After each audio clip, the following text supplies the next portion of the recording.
Nagpasimula ng panibagong malaking eskandalo si bilyonaryo Elon Musk matapos niyang manawagan na tuluyang buwagin ang European Union kasunod ng pagkakabigyan ng malaking multa sa kanyang social network na X sa Europa dahil sa hindi pagsunod sa batas ng Europa. Dapat buwagin ang European Union at ibalik ang pamamahala sa mga pambansang awtoridad. Ayon kay Elon Musk, ang nagtatag ng SpaceX at may-ari ng Tesla na isang bilyonaryo. Ito ay matapos siyang patawan ng multa ng European Commission na nagkakahalaga ng 120 milyong euro kamakailan. Dapat buwagin ang European Union at ibalik ang soberanya sa bawat bansa upang mas mahusay na maipaglaban ng mga pamahalaan ang kanilang mga mamamayan. Ayon kay Elon Musk, nakakatuwang isipin kung bakit ang mga malalaking taga-suporta ng Make America Great Again movement sa Europa, tulad ni Viktor Orban, ay tila hindi sumuporta sa panawagan ni Elon Musk. Napakasimple lang dahil kung ganoon, mawawala sa Hungary ang subsidiya mula sa European Union. Kasabay nito, kinondena ng mga matataas na opisyal ng administrasyon ni Trump ang multa ng European Commission na halos $140 milyong laban sa kompaniyang X dahil sa paglabag sa batas tungkol sa moderation. At sinabi nilang sinusuportahan nila ang panawagan ni Elon Musk. Talakayin natin ang ugat ng iskandalo, ang nangyayari, dahilan ng multa, at posibleng kahihinatnan ng mga pahayag na ito. Si Elon Musk, ako si Alexi Pichi. Pag-usapan natin ang paksang ito, pero bago magsimula, mag-subscribe kayo sa channel na ito, mag-like, mag-komento, at i-follow ang Telegram channel kong Pichi News. Nasa video description ang link. Doon kami nagpo-post ng mga balitang agad naming natatanggap. Kung nais ninyong suportahan ang channel sa YouTube, maaari kayong mag-donate o mag-subscribe gamit ang mga link at detalye sa video description. Magpapasalamat ako sa kahit anong suporta mula sa inyo. Sinabi ni Elon Musk na dapat buwagin ang European Union at ibalik ang pamamahala sa mga pambansang awtoridad matapos siyang pagmultahin ng European Commission ng 120 milyong euro. Si P, dapat buwagin ang European Union at ibalik ang soberanya sa bawat bansa upang mas mahusay na maipaglaban ng mga pamahalaan ang kanilang mamamayan. Sinabi rin ng negosyanteng si Musk na ang burokrasya, ayon sa kanya, ay mabagal at halos pinapatay na ang Europa. Pagkatapos nito, marami pang post ang lumabas sa kanyang X-page. Doon patuloy niyang inilalabas ang salubin. Puro kritisismo sa European Union.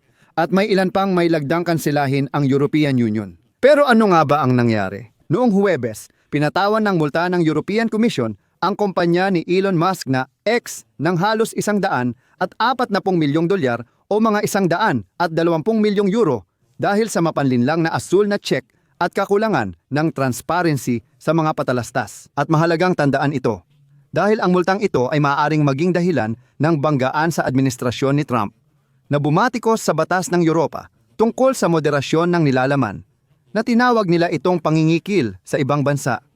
Lalo na ngayon dahil sa kasalukuyan, ang X ang unang kumpanya na pinatawan ng multa ayon sa batas ng European Union tungkol sa digital na serbisyo.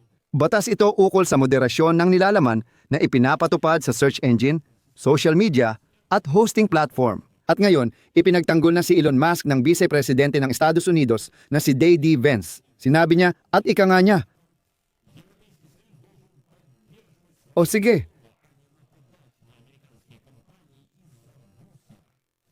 una sa lahat, walang utang ang European Union sa Estados Unidos ng Amerika. At ang ganitong mga pahayag, ilang taon lang ang nakalipas, ay siguradong magdudulot ng internasyonal na iskandalo. At pangalawa, totoo nga bang hindi karapat-dapat na mapatawan ng multa ang mga social network ni Elon Musk? Tara, alamin natin. Pinatawan ng multa ng European Commission ang X dahil sa issue sa asul na hangganan, beripikasyon, imbakan ng patalastas, at pampublikong datos. Pero ang pangunahing reklamo ay tungkol talaga sa asul na check na dapat magpatunay sa akin bilang isang gumagamit na ang account na ito ay nasuri, na ito ay beripikado, kaya maaari akong magtiwala dito. Maaari kong malaman na ito talaga ang account ng isang tao o ng isang kumpanya. Pero ayon sa pahayag ng European Commission, nakasaad ang sumusunod na sipi sa X. Kahit sino ay maaaring magbayad para makuha ang status na beripikado nang hindi dumadaan sa anumang makabuluhang beripikasyon ng pagkakakilanlan ng may-ari ng account, na nagpapahirap sa mga gumagamit na suriin ang pagiging totoo ng mga account at nilalaman na kanilang nakakasalamuha. Ang panlilinlang na ito ay ginagawa ang mga gumagamit na mas madaling mabiktima ng panlilinlang. Sinabi ng European Commission na ang imbakan ng patalastas sa site ay hindi sapat sa transparency at accessibility dahil sa pagkaantala sa pagproseso at pagtatago ng impormasyon. Sa huli, pinatawan ng multa ang X dahil sa hindi pagbibigay. At ngayon, may 60 araw ng trabaho ang X para ipaalam sa komisyon kung paano nito balak tugunan ang mga asul na check. At sa loob ng 90 araw ng trabaho, ay kailangan ng kumpanya na magsumite ng plano tungkol sa mga issue ng patalastas at pampublikong datos. Kung walang gagawin ang social network, haharap ito sa nabanggit na multa. Base sa reaksyon ni Elon Musk, mukhang di niya balak magbago. Paalala, noong 2023 pa ito, sinimula ng European Commission ang investigasyon laban sa X dahil sa mga paratang ng pagpapalaganap ng ilegal na nilalaman at kung gaano ka-epektibo ang mga hakbang na ginawa para labanan ang pagmamanipula ng impormasyon. At ayon, sabi nga nila, tapos na ang investigasyon. Dapat tandaan na ayon sa bagong estratehiya ng pambansang seguridad ng Estados Unidos, obligasyon ng Amerika na pumunta sa Europa at pagsabihan ang mga Europeo. Batay dito, dapat pa ba tayong magulat sa iskandalong ito at sa panawagan ni Elon Musk? Pero para mas malalim na maunawaan ang buong diwa ng problema, gusto kong sipiin ang ilang bahagi mula sa mismong bagong estratehiya ng pambansang seguridad ni Donald Trump, CP. Natatalo ng ekonomiyang pagbagsak ng Europa ang lahat. Mas malalim na problema, ang matinding posibilidad ng pagbura ng sibilisasyong pagkakakilanlan. Problema ng Europa ang mga aksyon ng European Union at transnasyonal na ahensya na nagpapahina sa politikal na kalayaan at soberanya. Dito umaapela si Elon Musk na kung wala ang European Union bilang isang estruktura, malamang na hindi sabay-sabay magpapataw ng multa ang lahat ng bansa sa Europa. Mas madali sanang makipagkasundo sa bawat isa ng paisa-isa kaysa sa malaking makinang tinatawag na European Union. Narito ang CP, kabilang sa problema ng Europa ang migrasyon, sensura sa malayang pagpapahayag, pagsupil sa oposisyon at pagbaba ng antas ng kapanganakan. Dahil sa digmaang Russo-Ukraine, humina ang ugnayan ng Europa sa Russian Federation at marami ng Europeo ang nakikita ang Russia bilang banta sa kanilang pag-iral. Ang pamamahala sa ugnayan ng Europa at Russian Federation ay mangangailangan ng diplomatikong pakikialam ng Amerika upang maibalik ang estratehikong katatagan sa kontinente ng Eurasia at maiwasan ang hidwaan sa pagitan ng Russian Federation at mga bansang Europeo. May hindi pagkakaunawaan ang administrasyon ni Trump at mga opisyal ng Europa tungkol sa di makatotohanang inaasahan sa digmaan sa Ukraine. Batay sa mga hindi matatag na pamahalaan ng minorya, marami sa kanila ay nilalabag ang prinsipyo ng demokrasya para supilin ang oposisyon. Maraming Europeo ang nais ng kapayapaan.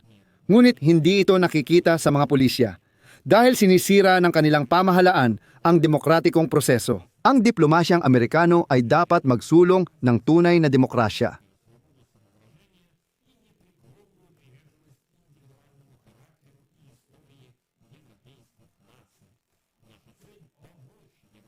Karamihan ng mga Europeo.